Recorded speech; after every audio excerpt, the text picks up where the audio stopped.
Hi, so this particular video and this particular discussion is tentatively titled Notes Toward an Avant-Garde Poetry and Poetics of Regression, Transgression, Aggression, Regression, and/or DigREEssion, number 55. And that's 55 as in 2E and 2E as in twice exceptional. And then there's a colon, or tentative colon, I suppose, in the tentative title, and a subtitle. A few more things I never knew about that dude. And my deep readers, or my deep listeners, or my deep rememberers of my work will perhaps remember and recall that this series, Notes Toward an Avant-Garde Poetry and Poetics of, etc., etc., etc., began as a discussion and kind of self-analysis of both a misremembering and a mishearing I had in a particular piece that Charles Bernstein posted on the internet, in which he filmed Bob Perlman's response to the question, Bob, what do you think about Chelsea as a neighborhood to live in? And I had misremembered, so I had performed two errors in my comprehension of, well, I don't know if the second was really an error. I'm gonna have to restart this one here. That shouldn't be too hard to do. But I had, at least I had made one error, which was misremembering the question as, Bob, what do you think about Chelsea? And then interpreting that question, abstractly and sort of running with it in all the ways that you could imagine what such a question, such an abstract question as, Bob, what do you think about Chelsea, could, possibly mean, in all of the context in which that utterance could present itself as meaning. And then I sort of played out, some of the poetics involved in interpreting, that abstraction. And then I, had, either, looked at the piece again, or recalled that, in fact, that Charles Bernstein asked Bob Perlman not, Bob, what do you think about Chelsea? But in fact, the original question was, what do you think about Chelsea as a neighborhood to live in, right? And I think I addressed, that question somewhere. But I also addressed the fact that I couldn't hear part of Bob Perlman's response, and that he largely, he sort of briefly responded to the question, but shifted gears and became interested in a definition of the avant-garde. And he had either said, well, he had said, one of these things, that he was interested in the avant-garde insofar as it, related to this notion of regression, or maybe it was transgression or aggression, or digression, and I couldn't hear exactly which of those it might have been. So that's what instigated this particular piece, or this particular series, I suppose, Notes Toward an Avant-Garde Poetry and Poetics of regression, transgression, aggression, and/or digression. And I believe it was only after, thinking about Kathy Acker and David Anton's, considerations of her work, and his sort of failure to take into account, what for me is largely the torque of Kathy Acker's work, which is the transgressive aspect, right? Which transgression, you understand, to be manifold in her work, and explains a lot, right? Like it explains the whole, like, mythos of Herbert Marcuse and the sort of misdirection that her autobiographical self-presentations take in relationship to Marcuse and his notion of, like, there's an expression, the end of the avant-garde, we could say the end of transgressional possibilities, right? And so she has a take on that and plays it out in this, feigned autobiography, or, feigned biography that, she relates, regarding being, one of his students. In any case, that's all in there somewhere. I think, the Acker is only in there because I think it was, my reading of David's reading of Kathy Acker that, like, got me thinking maybe it's transgression that Bob Perlman said, because I think before I thought it was digression, regression, or aggression, and then only through, later, like, considering other possibilities, I added, the transgression.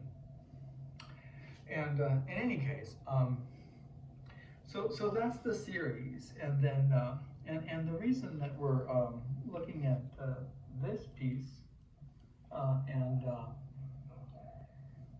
and considering it, within this series,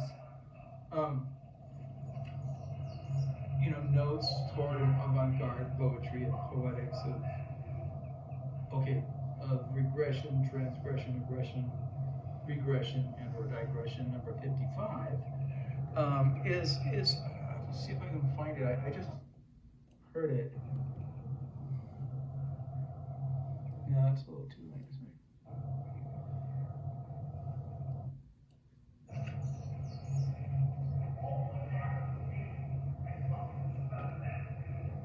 Okay, so some of the pieces that we've done, the last couple of pieces, are based on hearing, this phrase as I'll fucking slug that dude, and it only just occurred to me that let's go back.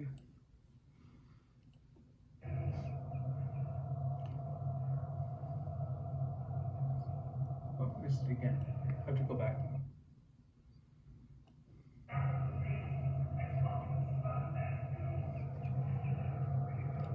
Okay, so it just occurred to me, and I don't know why it occurred to me, today, but that that might not be I'll fucking slug that dude, or but in fact might be I'll fucking snub that dude. So the pieces that we've done regarding, Sluggo and Nancy, could be, potentially like a misdirection. And, I don't mind, the misdirection in any way and taking it, along that path. But it does occur to me, like, that there's a possibility of reading that expression. And let's go back again and see if we can hit it. I keep missing. Oops.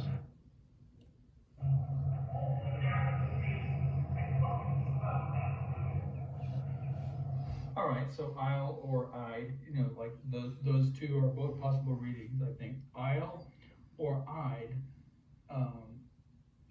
Let me see. I think the fucking is pretty accurate.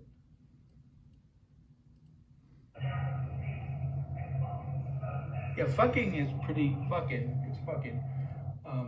I'd or I'll, and then I think the clear one is fucking, right? Like as in fucking, and then the word that's in question, the verb, right? The verb in question is whether it's slug or it's just recently occurred to me that it could be, it's potentially the verb snub, right? So I opened up, my handy and trusty Apple Dictionary, and, just to demonstrate that there are a couple of possibilities for interpreting this verb. Rebuff, ignore, or spurn disdainfully, distastefully. Rebuff, ignore, or spurn distastefully. Now the tone, if you go back, let's listen to it again. The tone suggests that there's more aggression and violence in it than rebuffing, ignoring, or spurnfully disdaining. Right? So that's probably what led me to reject, this as a possible, hearing of this verb. To begin with, like that the tone seems to take it in this aggressive and violent direction, right? Like the whole interaction is aggressive and violent. And then the second one doesn't really seem to work. Check the movement of, especially by a rope round around a post. I suppose that that could be performed violently, and it could relate to the content of the tone in this utterance, right? But that particular definition, it seems how to put it, too precise in a way, for this sort of general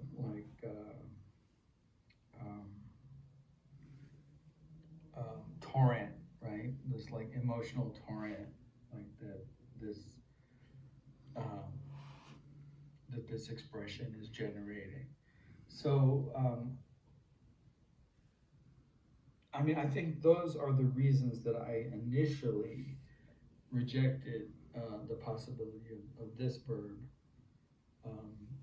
in that expression, and perhaps was guided or directed by the context, right, of the tone to select in my hearing the verb slug. But I'm wondering now if there are other possibilities. So I'm going to go ahead and turn it up. I'm going to turn up the volume and see if we can hear anything else that may open up other avenues of exploration of this idea that move us away from Sluggo. And I could have, as the subtitle of this video, I could have said a few more things I never knew about Sluggo instead of that dude. But I chose that dude for whatever reason. And I suppose if there's a Snubbo, I'm not familiar with a cartoon character named Snubbo, but I'll look it up and I'll see. And I suppose if there is one, that we can move in that direction as well. And okay, so what I want to do is replay this, and I'll be quiet so that we can actually hear it, and then maybe it'll suggest to us other possibilities.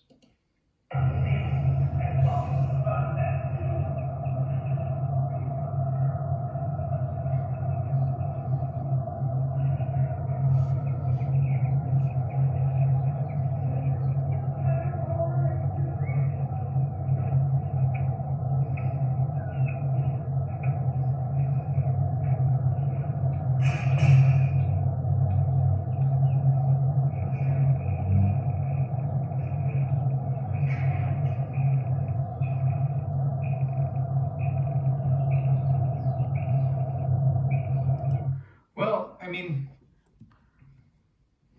it's still drawing me toward slug, and I was, when I was thinking about it, I thought that snub was a possibility. I'll fucking rebuff, ignore, or spurn disdainfully that dude. But the more I listen to it again and again, the more that I think I was initially correct in being drawn by the tone and the aggression and the communication toward the selection of this verb slug. And but I'm I'm open to possibilities. I'll do the research and I'll see if there is a Snubbo, and if there is a Snubbo, maybe we'll explore some of those, possible avenues of poetry and poetics in relationship to that, selection, as well as, whatever other creative avenues that that might that